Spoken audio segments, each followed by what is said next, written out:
This is Molly Reardon reading Shakespeare, A Midsummer Night's Dream. And never mayest thou come, Lysander, near, for, as a surfeit of the sweetest things, the deepest loathing to the stomach brings, or, as the heresies that men do leave, are hated most of those they did deceive.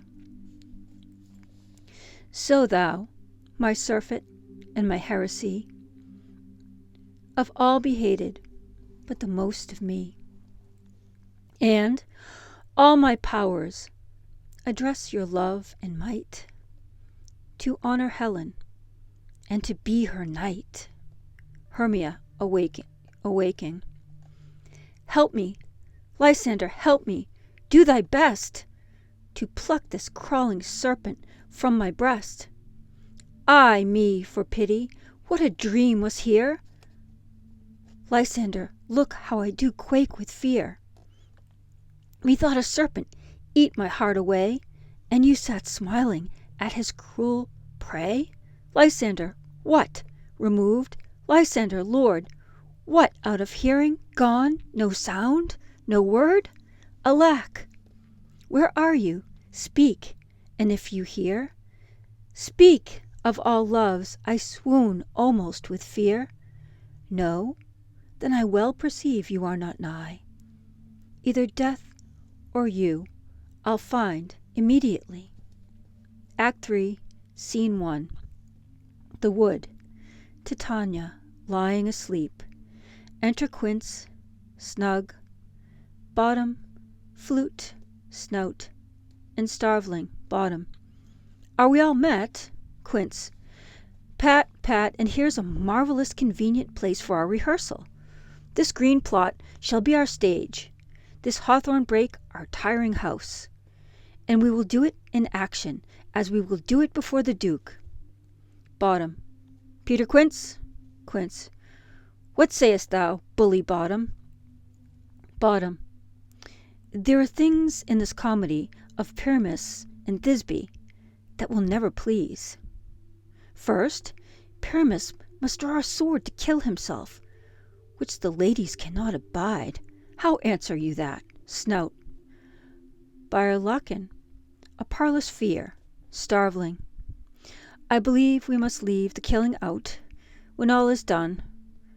Bottom, not a whit. I have a device to make all well. Write me a prologue, and let the prologue seem to say we will do no harm with our swords, and that Pyramus is not killed indeed. And, for the more better assurance, tell them that I, Pyramus, and not Pyramus, but Bottom the Weaver, this will put them out of fear. Quince. Well, we will have such a prologue, and it shall be written in 8 and 6. Bottom. No, make it 2 more. Let it be written in 8 and 8. Snout. Will not the ladies be afeard of the lion? Starveling. I fear it, I promise you. Bottom. Masters, you ought to consider with yourselves. To bring in, God shield us, a lion among ladies is a most dreadful thing, for there is not a more fearful wild fowl than your lion living, and we ought to look to it. Snout. Therefore another prologue must tell he is not a lion. Bottom. Nay, you must name his name, and half his face must be seen through the lion's neck, and he himself must speak through, saying thus, or to the same defect: Ladies, or fair ladies, I would wish you, or I would request you, or I would entreat you, not to fear, not to tremble my life for yours, if you think I come hither as a lion. It were pity of my life. No, I am no such thing. I am a man, as other men are, and there, indeed, let him name his name, and tell them plainly he is Snug the joiner. Quince. Well, it shall be so. But there is 2 hard things, that is, to bring the moonlight into a chamber, for, you know, Pyramus and Thisbe met by moonlight. Snug. Doth the moon shine that night we play our play? Bottom. A calendar, look in the almanac. Find out, moonshine. Quince. Yes, it doth shine that night. Bottom. Why then may you leave a casement of the great chamber window where we play open, and the moon may shine in at the casement? Quince. Ay, or else one must come in with a bush of thorns and a lantern, and say he comes to disfigure or to present the person of moonshine. Then there is another thing. We must have a wall in the great chamber, for Pyramus and Thisbe, says the story, did talk through the chink of a wall. Snug. You can never bring in a wall. What say you, Bottom? Bottom. Some man or other must present wall, and let him have some plaster, or some loam, or some rough cast about him, to signify wall. And let him hold his fingers thus, and through that cranny shall Pyramus and Thisbe whisper. Quince.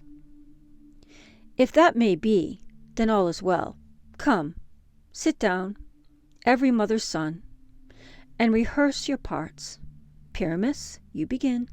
When you have spoken your speech, enter into that break, and so every one according to his cue. Enter Puck behind. Puck.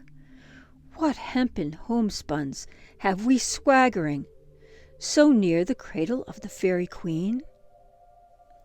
What a play toward I'll be an auditor, an actor too, perhaps, if I see cause. Quince. Speak, Pyramus. Thisbe, stand forth. Bottom. Thisbe, the flowers of Odious, savours sweet.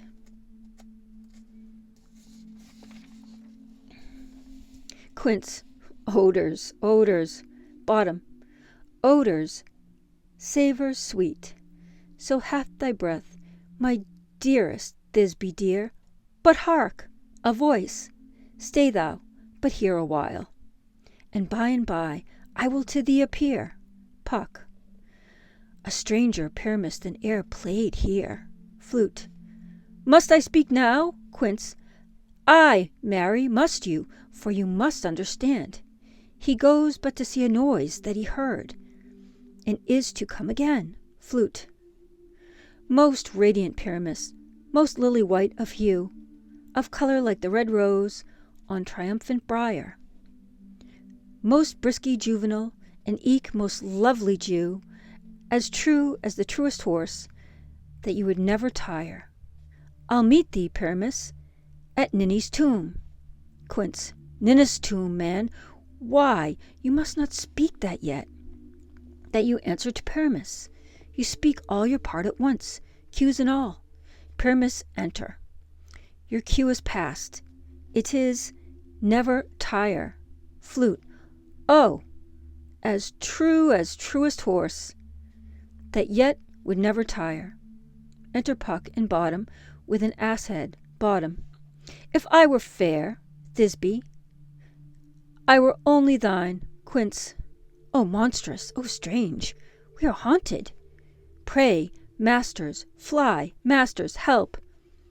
Exit with Snug, Flute, Snout, and Starveling.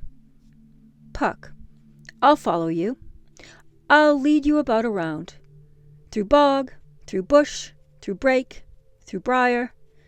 Sometime a horse I'll be, sometime a hound, a hog, a headless bear, sometime a fire, and neigh and bark and grunt and roar and burn like horse, hound, hog, bear, fire at every turn.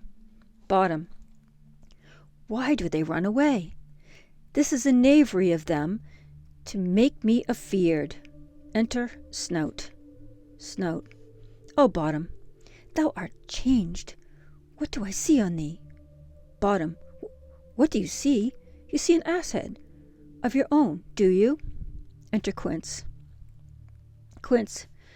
Bless thee, Bottom, bless thee, thou art translated. Bottom. I see their knavery. This is to make an ass of me, to fright me, if they could, but I will not stir from this place. do what they can. I will walk up and down here, and I will sing, that they shall hear I am not afraid. To be continued.